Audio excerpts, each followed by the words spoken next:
Have you ever been in a situation in your life at some point in time where you feel there's no point of being alive? I'm not saying I'm talking about suicidal. I'm talking about you're looking for the reason for your existence. You're looking at the things that you've done and it's like it's vanity.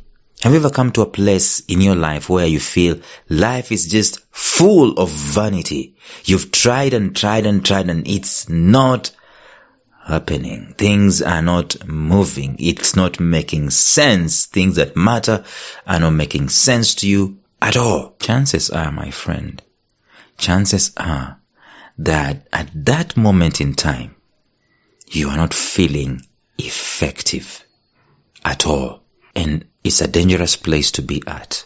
In the episodes in this new series, we're talking about the life of effectiveness. Maybe we'll talk about the pillars, several pillars that are creating a life of effectiveness. And I want us to go deeper into this before we can start talking about the pillars. So stay tuned.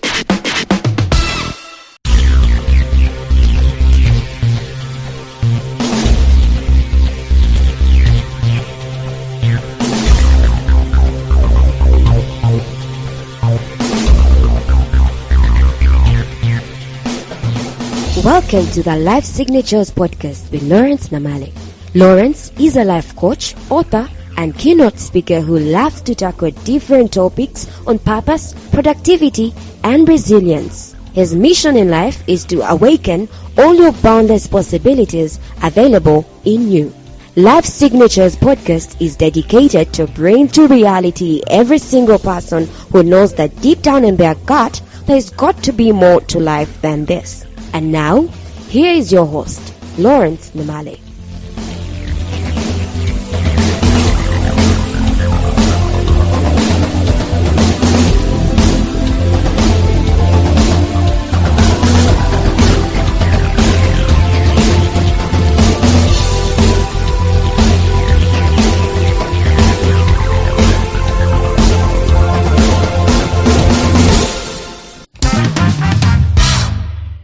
So it's interesting that we all have been given life, and there are two types of people. There are those ones who are excited about the life that they've been given, and then there are those ones who are wondering, what in the world am I doing here? It would have been better if I wasn't here in the first place. There's a character in the Bible, it's called Job. I mean, this guy went through quite a bit to such an extent that he was dreaming. I mean, he was thinking, why in the world were there breasts to nurse me when I was born? Why was I born? Why wasn't I a stillborn baby? As in, before I'm even named, I'm already forgotten because I'm dead. He went through life to such an extent. So if we're discussing a life of effectiveness, we've got to be realistic at the end of the day. I know I'm using those moments in life where we feel useless, we feel helpless, we feel worthless, just to iron out and bring out this point. Because at the end of the day, we've got to realize that those moments will come, but they don't necessarily define the totality of what our life is. If you're going through a tough situation, that's not who you really are.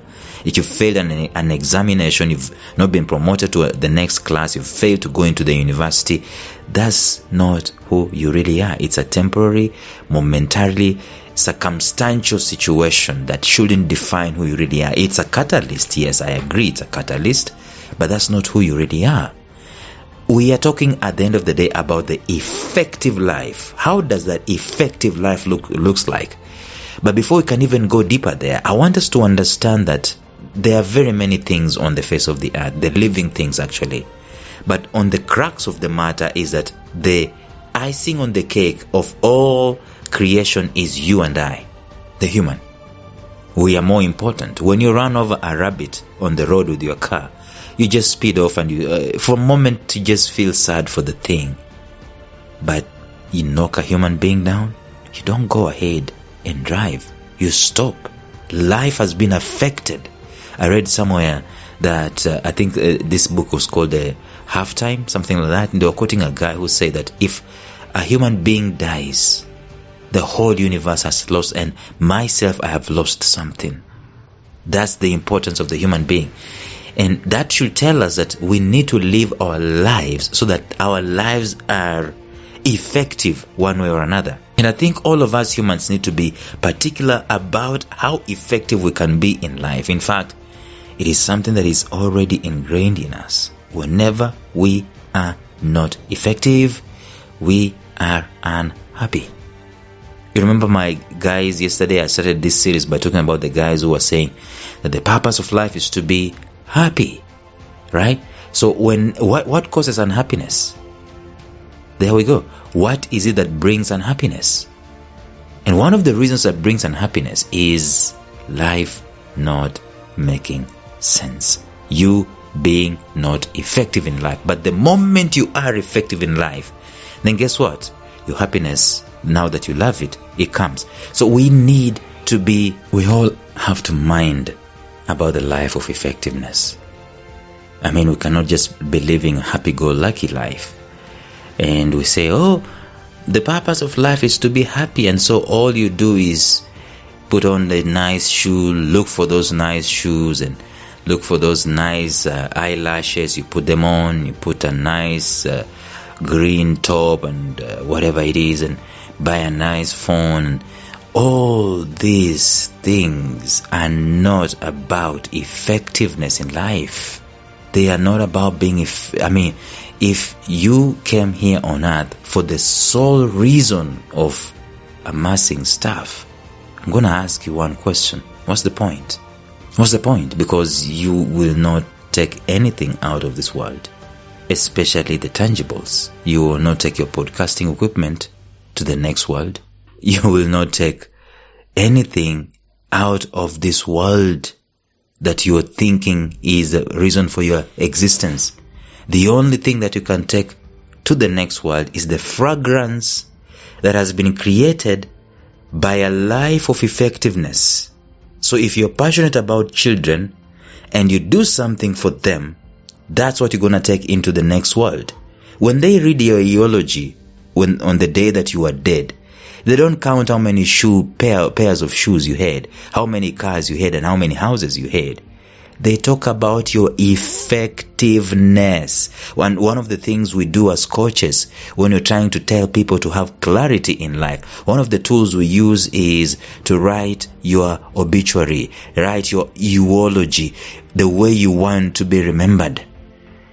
People seldom write the pair of shoes, the kind of phone, the kind of house, the kind of car, the kind of curtains that they had. They talk about the impact, the contribution, the effectiveness that they brought into the earth.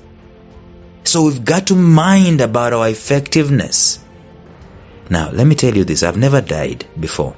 Well, probably I have. I told you that story. Did I tell you that story? Remember the story I told you that there was a time I was playing football and nobody knows about it. Even my parents do not know this happened. Playing football with my cousins, and of course we're different ages, and I was one of the youngest, if not the youngest, one of the youngest. So there's this guy, this big cousin of mine, who smashed the football in my stomach, and I dropped. Everything went black.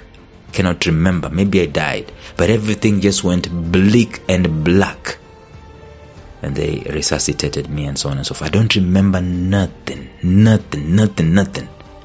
Why am I telling you that? I'm telling you that to tell you this. We've heard stories of people who are on their deathbed and we are told their regrets is never about what they never amassed or what they amassed. In fact, the regret is normally about what they amassed, and it is about their lack of effectiveness in life. Now, the thing about effectiveness is this. It doesn't matter the size. It doesn't matter the size. As long as you are effective, even if you came in this world, you lived all your years to help one person, to make a difference in one person or in one area of life. Effectiveness is not something that is going to be gauged. The very interesting thing about effectiveness and life is that life doesn't measure you on the scale against your neighbor, against Jack, against, Sarah, against Penelope. Your effectiveness is unique to you. Penelope's effectiveness is unique to hers. Esther's effectiveness is unique to hers. You cannot start scrubbing your head, rubbing your head and feeling bad about Esther's effectiveness, measuring yourself against Esther's effectiveness in life. You've got your own. That's why you're unique the way you are. And that's one of the things that we need to learn early on in life. But at the end of the day, all of us, even if effectiveness is unique to every human being, all of us at one point in time, we have got to go and be effective in our own way. So we're going to start talking about the pillars of an effective life. How does it look like to be effective in your life? That's what I want us to discuss. But no matter how much we try to shortcut and get happiness, we shall never find it in its true pure sense if we are not effective in our unique selves, our unique lives. We have tried, haven't we? You know we have. You remember the day you dreamed about that shirt that you saw on display, and you saved some money and you went and you got it, and when you were getting that shirt, what happened? You saw other shirts there and you wished you also have them. You have one shirt but you still are feeling like there's something is missing. The same happened to the shoe. The same happened to the car. Okay, God forbid, the same happened to the marriage. The same happened to the house. You get what I'm saying? The more we try to get things, amass things, so that we can be happy, we never really get there. It is a mirage. It never gets there. We get to it, it moves. You get to it, it has gone ahead. You get to it, it has moved, and it has moved, and it has moved. And we never really get there. And I think that if we're going to be effective in life, then we're going to be happy at the end of the day. Now, happiness in life, guys normally think that happiness is a result of having no problem, having no challenges. After conquering all the challenges, then you're happy. That's not happiness. That's not happiness.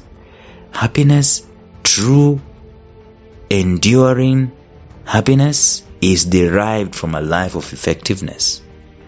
Even though there are losses, even though there are heartaches, even though there are setbacks, even though there is luck, but as long as you are effective, you are happier than the guy who has everything that they want to be, they want to have, and they are not effective. They will keep looking for effectiveness, for happiness out there. Therefore, we need to answer the question, how can we forge our lives that are so fruitful and so effective at the end of the day?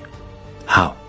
And I believe that there are at least 6 pillars that are irrefutably critical to a life that is fruitful and to a life that is effective. And I want us to discuss those starting tomorrow. And let's take a look at each of them briefly. If you are going to be a happy person, I also believe that if it's up to it, these 6 can be books in their own right. These 6 pillars. If you wanted to be happy, you're going to have at least one of these pillars running around in your life. And the secret, let me tell you the secret. The secret is in the combination of the pillars. Tomorrow we delve deep into them. Until then, bye-bye.